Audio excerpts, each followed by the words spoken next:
Приветствую всех на канале Магия Песка.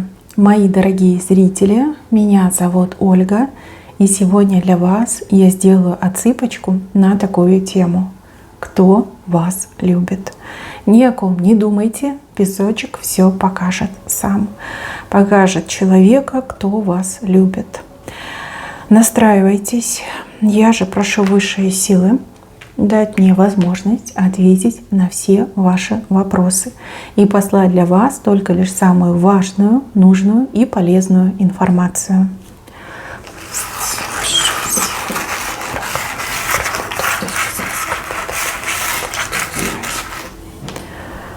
Ух ты! А много кто вас любит, а вас невозможно не любить. Вы очень необычная. Вы очень добрая и обладаете какой-то фантастической красотой. У вас как все идеально. Идеальная фигура, идеальное лицо, идеальный характер, идеальная подача. Так что здесь много людей повыходило. Много, больше, чем вы могли подумать. Ну, давайте начнем вот с человека, который свое сердце по кусочкам собирает. Человек 100% не свободен. Ну вот какая-то еще энергия женская чувствуется. Скорее всего, женщина, с которой он сейчас находится вместе, либо как законная жена, допустим, да, любит вас и только вас. Та другая женщина ему в тягость, но эта другая женщина, она как будто бы как огромная паучиха, вот так его схватила в свою паутину, намотала, обмотала. Он, как, знаете, это мумия, да, на мумию похож.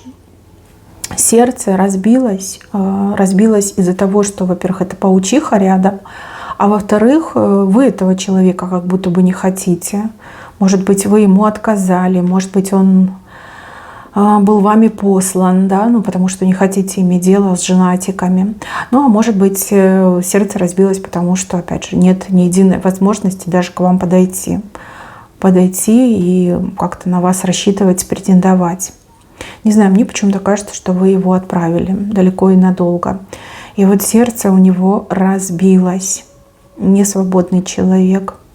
Почему-то этот мужчина прям считал, что вы ему точно не откажете, что вы у него прям в кармашке сидите, что вы такая прям ручная. Может быть, он немножко там что-то перепутал, а может быть, он скрывал, да, может быть, он скрывал, что он не свободен, но когда вы узнали правду, вы его там прям ребром поставили и сказали: выбирай здесь и сейчас, либо пошел вон, потому что я с такими, как ты, дела иметь не буду. Я не буду там в тени находиться, да, я не буду женщиной, которую прячут, да, любовь прячут. Нет, мне такое не надо, мне такое не интересно. Вот в момент, когда он вас теряет, его сердце разбивается. Он как будто бы даже потерял смысл к жизни. Да? Вот, а зачем ему жить? Чтобы что? Чтобы дальше эта паучиха все соки с него пила, чтобы жить без любви, чтобы жить без вас, либо чтобы еще, не дай бог, увидеть, как вы с другим мужчиной счастье обретаете. Конечно, сердце у него разбилось. Очень ему тяжело. И, если честно, даже я немножко за него переживаю, как бы у него там какая-нибудь болезнь не приключилась на нервной почве, либо на сердечной почве. В общем, что-то может с ним произойти. Да? Человек как будто бы сам не свой. У него аж руки начали трястись, и глазик начал дергаться, когда он начал осознавать, что это все, это конец. На честном слове живет человек. Да? Непонятно, как ножки носят. С такой болью, с таким растерзанным. Вот оно, его сердце растерзанное, просто в клочья. Грудная клетка прям напрочь пробита. И эта паучиха еще не отпускает, все с него тащит. Мне кажется, эта женщина, которая рядом с ним, она именно заинтересована в нем, как в кормушке. Да? Вот денежка, статус, благополучие, хорошие условия. И вот она прям с него это все тащит. Любви, конечно, она никакой ему не дает. Она ему только лишь закидывает, что он ей должен. И если вдруг он там посмеет что-то сказать против, то она его больно кусает. Благо зубы у нее острые, может прямо и прокусить. Сильно может прокусить. Такая и кости может грызть. Да, неприятненько, конечно, но тем не менее этот мужчина вас любит. И вот, кстати, осознал всю эту искреннюю, настоящую любовь в момент, когда ну, вы ему, получается, отказали, либо вы его послали, либо вы ему стали недоступны. Вот тогда он и осознал, как сильно он вас любит, как сильно он в вас нуждается. Ходит теперь с разбитым сердцем, пытается хоть как-то его собрать, там, сшить, я не знаю, склеить, а не получается. Вот прям до слез ему болит. Еще мне идет, девочки, что он спать перестал. Ну, то есть у него такая дикая бессонница, потому что постоянно о вас думает, постоянно вспоминает, себя корит в том, что он такой вот оказался бесхребетный, слабохарактерный, что не боролся за свою свободу, не боролся за счастье рядом с вами. А теперь уже как будто бы ничего и не докажешь, да, как будто бы уже ничего не попишешь. Да, может быть, вы узнали, что он женат, может быть, послали, да, может быть, в принципе, не стали с ним отношения продолжать, когда стали понимать, что мужчина, ну, семейный, да, что от семьи не откажется. Может быть, еще вы от него ждали каких-то конкретных шагов, утомились, не дождались и опять же сказали: иди гуляй. Вот, сердце у него разбито. Вы наоборот, вот смотрите, как прекрасный голубь, да, вся такая в эмоциях, в эйфории, у вас новая жизнь начинается, а он с разбитым сердечком. Ну что ж, раньше надо было думать, да, каждый хочет счастья, но не каждый готов за него бороться. И тут уже ничего не поделаешь, не попишешь. Так, еще в семье вас очень сильно любят, очень сильно, ну, родители, там, братья, сестры. Вы для них гордость, вы для них и защитница, и покровительница, и как знаток, гуру, наставник. И любят вас очень сильно, очень сильно. Может быть, не всегда об этом говорят, может, не всегда это все на показ, но любят вас очень сильно. Еще мне идет, что как-то от вас зависимы. Может, там дети еще маленькие быть, да, зависимы. Может быть, вы обеспечиваете своих родителей, да, вот как-то так мне идет. Очень сильно вас любят. Так, подружку показываю чью-то. Подружка такая смешная, интересная. Женщина с тяжелой судьбой, с тяжелой жизнью. Ну, такая, знаете, не унывает. Крайне редко унывает. Вы с ней дружите, я так понимаю, дружите давно. Очень вас любит. Как подругу любит, как человека любит, как сестру любит. Очень сильно переживает по поводу вашей личной жизни. Вы знаете, прям человек недоумевает, как так, умница, красавица. Но вот личная жизнь вот такая вот неудачная, да, либо вот какие-то мужики все попадаются нехорошие. Но вы друг друга прям идеально понимаете, вам хорошо вместе. Да, с такой подругой вообще не страшно по жизни идти. Еще вы должны знать про свою подругу, что она готова даже какими-то своими интересами пожертвовать, лишь бы у вас все было хорошо. То есть ваше счастье для нее как первоочередное идет. Очень хороший человек, способен на жертву, с таким и в разведку, и в бой, и по жизни, да, очень комфортно идти. Может быть, иногда у вас есть какие-то недоразумения, либо спорные моменты, но опять же, в споре рождается истина, да, вы друг друга вот как подтягиваете, вы с друг другом переходите на новые границы, грани, да, развития. Вообще как-то вы друг другу вот из воплощения в воплощение идете. Мне вот кажется, что вы и в прошлой жизни вместе были. То есть либо дружили, либо родственницами были. Но вот вас давно вот объединили высшие силы. Либо вы как две души объединились когда-то давно. И всегда вы как-то рядышком. Всегда вы в разных жизнях друг друга находите и с друг другом вот друг друга поддерживаете. Вот так мне идет.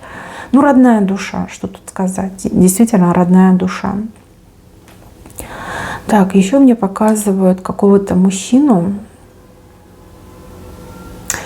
Но у него есть возможность только вас наблюдать. Нет возможности там, к вам подходить, общаться с вами, там, звать на свидание, время вместе проводить. Такой возможности у него нет. Он только может за вами наблюдать. Он вас любит и любит прям по-настоящему. Вот была бы возможность, конечно бы он проявился, конечно бы он уже говорил о своей любви. Еще у кого-то отыграется, что этот мужчина из вашего прошлого. То есть когда-то он вас полюбил, да так разлюбить и не смог. Может быть, жизнь развела в разные стороны, может быть, времени много прошло. Мне идет, что он как бы другую женщину не смог полюбить, и он один живет, да, он один. И даже не пытается строить отношения, потому что понимает, что любит только вас. Но поскольку быть рядом невозможно в силу разных обстоятельств, опять же, вы все разные, вот такая вот любовь на расстоянии идет. А может быть, с этим мужчиной вы общаетесь давно в интернете, да, на сайте там знакомств познакомились, либо, в принципе, где-то вот были, лично познакомились, а потом продолжили общение в интернете, потому что живете вы в разных местах, либо в разных странах. Этот мужчина вас любит, очень любит. Любовь у него сдержанная, сразу говорю. То есть это не тот человек, который там будет ходить, охать-ахать, на себе волосики рвать, сердце из груди доставать. Нет, он спокойный в этом плане, ну не спокойный, сдержанный, да. Может быть, у него там трудное детство было, может быть, его так воспитали, что вот нельзя там о своих чувствах говорить. Но он вас любит, и любит по-настоящему. И мне вот кажется, что с этим мужчиной у вас еще как целая история впереди. Пока вы вот в интернете, да, либо по телефону, в мессенджере, может быть, ну вот, возможно, история. Если мужчина из вашего прошлого, ну, я вижу, что судьба даст возможность вам встретиться. Судьба даст возможность этому мужчине вам рассказать о своих чувствах. Вот, это будет не сейчас, но точно будет. Я не могу сказать, когда, потому что это общая отсыпка, но судьба, сама судьба даст вам возможность встретиться, поговорить, обсудить, как, знаете, с глазу на глаз, да, друг друга прям прочувствовать, да, такую возможность судьба даст. И еще мои хорошие показывают молодого какого-то мужчину, прям очень молодого, какой-то прям парень молодой. Ну вот, знаете, говорят, в сыновья годится, да? Ну, может быть, и не в сыновья, но в младшие братья точно годится. Молоденький совсем парень, вы для этого парня, ну, прям первая любовь. Может быть, у вас есть сын, да, это его друг. Может быть, это там соседский мальчишка, который там рядышком живет, там глаз с вас не спускает, он постоянно о вас мечтает. Он понимает, что, ну вот, ну, никак, да, ну что я вот приду, что я ей скажу. Тетенька, подождите, пока я школу закончу, да, либо подождите, пока я подрасту, там, в армию схожу. Ну, как-то глупенько, да. Но с другой стороны, этот мальчик, он надеется, что вот когда-нибудь я вырасту, что вы его там типа дождетесь, да. Какая-то вот любовь детская, наивная, ну первая, да, вот мне идет, что это первая любовь. Это очень мило, это очень романтично, ну и с другой стороны очень болезненно. Для мальчика, конечно, болезненно воспринимается, ну, сами понимаете, да, там нет ни единого шанса, просто ни единого. Тут как серьезная разница в возрасте на самом деле мне идет. Ну вот он вас любит, он о вас мечтает, он вас представляет. Ну, в силу, как бы, опять же, своей этой еще не сформированной детской фантазии. Какие-то такие мысли у него там интересные, какие-то геройства ради вас, да, вот что-то сделать, там кого-то победить, защитить. Ну, такие мысли.